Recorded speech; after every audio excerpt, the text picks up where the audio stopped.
ज्या शेतकऱ्यांची जमीन सामायिक क्षेत्रात आहे अशा शेतकऱ्यांना कर्ज मिळण्यात येणाऱ्या तांत्रिक अडचणी आता दूर झाल्या आहेत।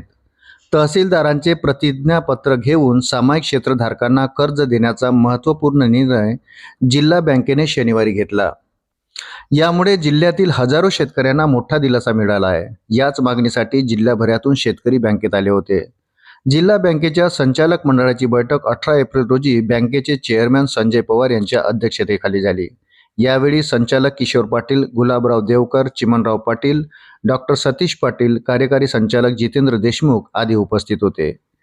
दिनांक 1 एप्रिल 2023 पासून अनिष्ट तपावती असलेल्या विकास सोसायट्यावरील व्याज आकारणी कायमस्वरूपी बंद करण्याचा निर्णय बँकेने घेतला। यामुळे सोसायट्यांच्या अनिष्ट तपावतीचा डोंगर वाढणे थांबले असून बँकेने सुमारे 204 कोटी रुपयांचे व्याज माफ करून या संस्थांना आर्थिक जीवदान दिले।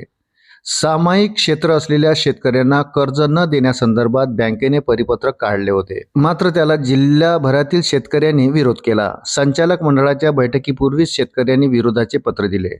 शेतकऱ्यांनी संचालक मंडळाची भेट घेतली। शेतकऱ्यांच्या विरोधानंतर बँकेने निर्णय मागे घेतला। शेतकरी सभासदांना कर्जासाठी पायपीट करावी लागू नये यासाठी बँकेने थेट कर्ज वाटप सुरू केले आहे। याचे सकारात्मक परिणाम दिसून आले।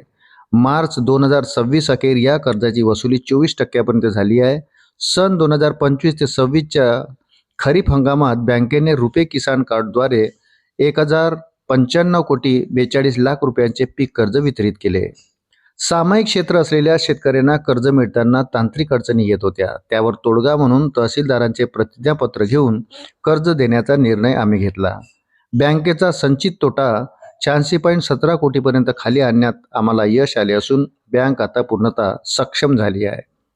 अशाच नवनवीन अपडेट्ससाठी व्हिडिओला लाईक आणि चॅनलला सबस्क्राईब जरूर करा। धन्यवाद।